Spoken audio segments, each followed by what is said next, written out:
This is, I think, in the top 5 questions that I must get asked pretty much every day. How do I swing the club away from the ball? How do I take it away? What should I be feeling in my backswing? What is the perfect backswing? Where should I be at the top? How do I set the wrists? Where's the swing plane? Am I too inside? Am I too outside? How do I control the direction of my golf swing? And how important is the backswing in terms of influencing that? Well, I want to show you this exercise which should clear all this up. Motion is the key to this. And for us to recognise how the backswing should be, we've actually got to swing the club first and recognise how we react to enable this swinging motion to happen. And then we can actually use that action to swing the golf club in the future. So first of all, we've got to recognise what it's like to swing the swing weight. And what we're going to do is we're just going to swing it with both hands, but with a split grip, just about an inch apart, and just let the club swing freely, up and down. Letting the club face open and close. Not worrying about how this feels, not trying to avoid any kind of flip or roll. I can't ever feel that because if I ever do this again, it's going to happen in my golf swing. It absolutely isn't, because this action with a super efficient pivoting of the body becomes this. So it's actually a very desirable movement.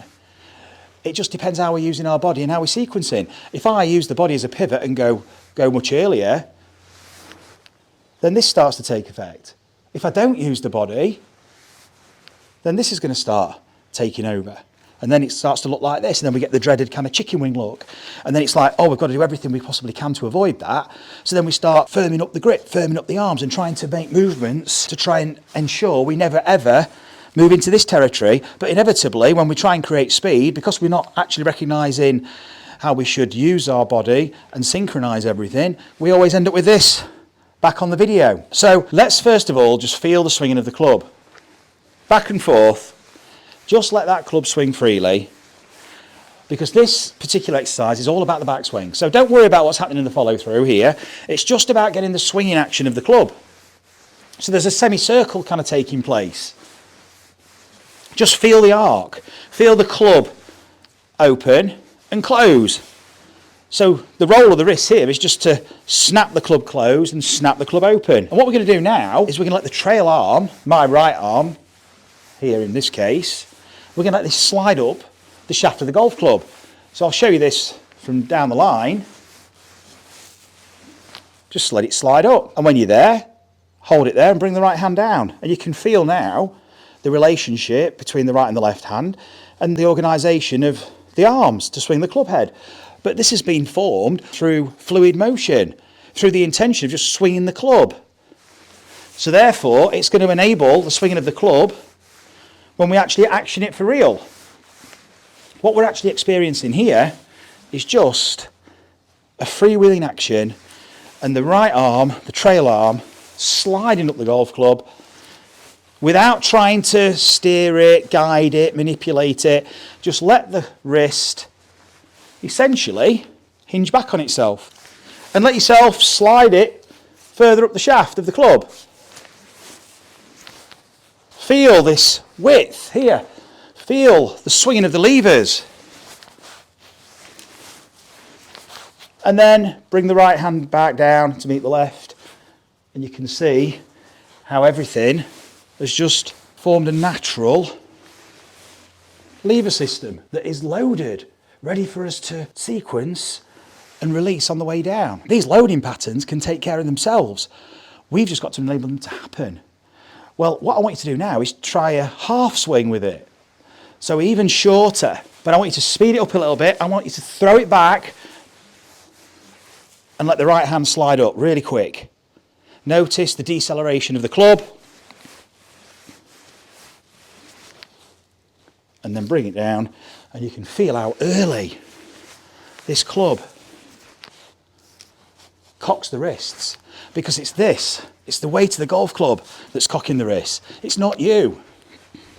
Otherwise, how do you know when to do it? What's too early? What's too late? There's so many components involved in just cocking the wrist, because it's three-dimensional. How do we know we're getting the combination and the amounts of each plane of motion correct?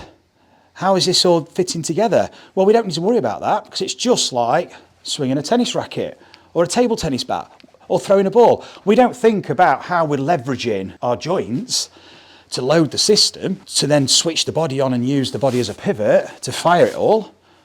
We just let it happen naturally. And it's all based around attunement to the centre of mass of the golf club. So here, just making these half swings at quite high tempo and then throwing it back and letting the right hand slide up the shaft of the club really quick. I would say before we get to shoulder height with the hands, or roughly shoulder height, and then bring the right hand back down, trail hand, feel where you are. From here, you could swing down and through. So now you're starting to create more of the whole journey. Feeling the natural reaction of the wrist cock to the swinging of the weight of the club. Slide it back down, swing through. To take this a step further, we can bring a step drill in. So now, how does our lateral motion and the braking force that we create with the ground cock the wrists to accelerate this club on its way back? Because we're actually releasing the golf club on the way back as well as releasing it on the way through. There's two releases in a golf swing. So we've got to let this swing weight go. But if we've been swinging in more of a contrived, deliberate manner, we're not really allowing our body to react naturally the way we do in every other kind of sporting action where we throw in something or hitting something. So it's never really the same. We're never really using the same version of ourselves because the intention's different behind the motion.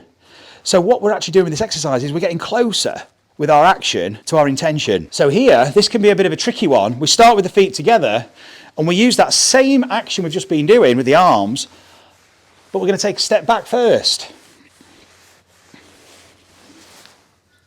And you'll actually feel how this stepping back using the trail foot creates a braking force. Now, if you want to really load the wrists, what we need to do is step back and then load back into the lead side.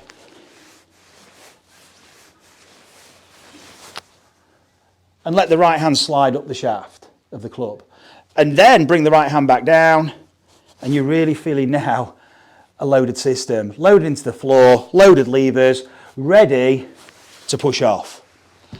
So if you've watched lots of my videos, watch the tutorials, watch the lesson videos, we're talking about the drop and the pop on the trail side. It's the 2 to the 3. There's a 1, which is the swinging forward, but it's the 2, 2, 3. And that's what's loading the levers. But at the same time, we're allowing, with a very light grip, we're allowing the right hand to slide up the shaft of the golf club. So you can see how I'm counterbalancing the swinging of the club to accelerate it and let the levers load naturally. If I had a bit more drop and pop with that trail side, you can really start to see the loading effect. And then bring the right hand back down. Now I could pop. If you're well up with all our information on the channel, you're going to know what to do here. You spring. It's the pop. And that's the 4. So you can see how this starts to fit into the whole motion, allowing ourselves to freewheel the club, which is what everybody sees in their practice swings. It's what you see your mates do on the tee with them when there's no ball. Free swinging, because there's no ball. But when they put the ball in, the action they make is a very different action, and it's not recognisable to them. Often our golf swing is so different to what we're actually doing without the ball, and we need to connect to our motion with the club, whether the ball's there or not. And then when we bring the ball in, that's a whole different story, but because there's new stimulus, there's a new intention. But we've got to have the movement capability and adaptability to play those shots, to develop that movement repertoire for those different releases. And what we're doing here is we're tapping into freewheeling motion that's going to enable you to adapt. This is going to open up so much more potential for you to start exploring different shots, as opposed to being stuck with the same old ball flight, fighting to get more speed, off balance, everything's too tight, too quick. Throw away all that noise. Let's get rid of that noise. Let's rip off the chains and let's just let the club swing, and let's just feel how the body reacts to the swing of the club first. And then bring in the body action, feet together. So we're dropping and popping the trail side. And at the same time, you can see tipping.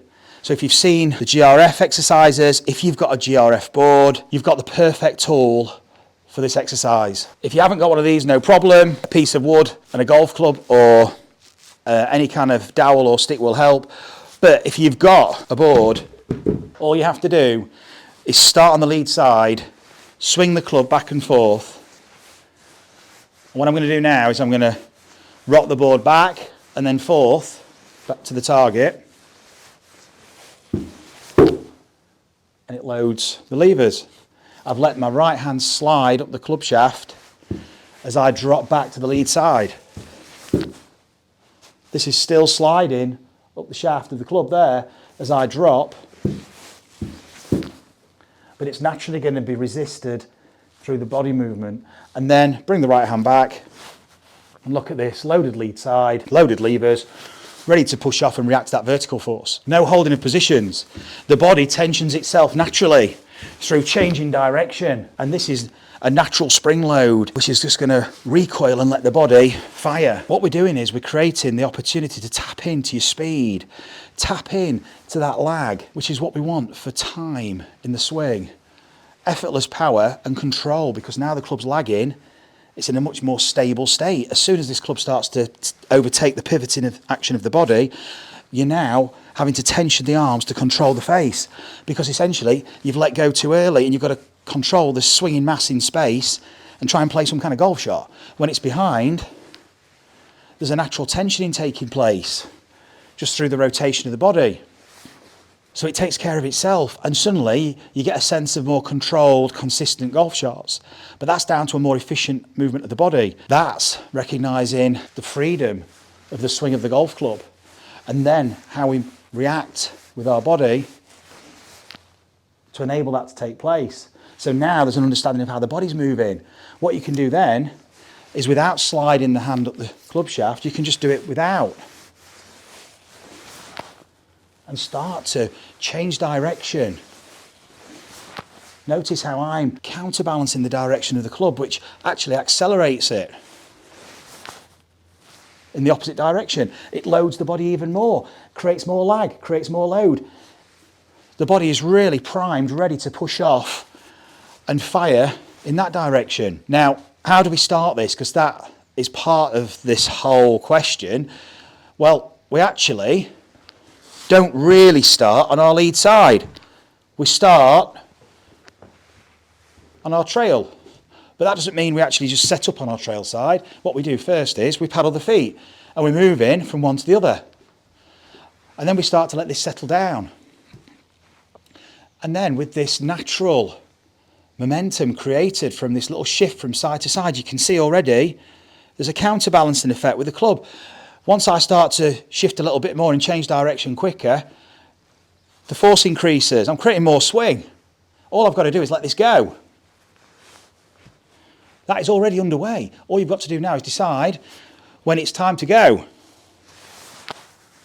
And you're already swinging the golf club as a reaction to this fluid motion that started much, much earlier.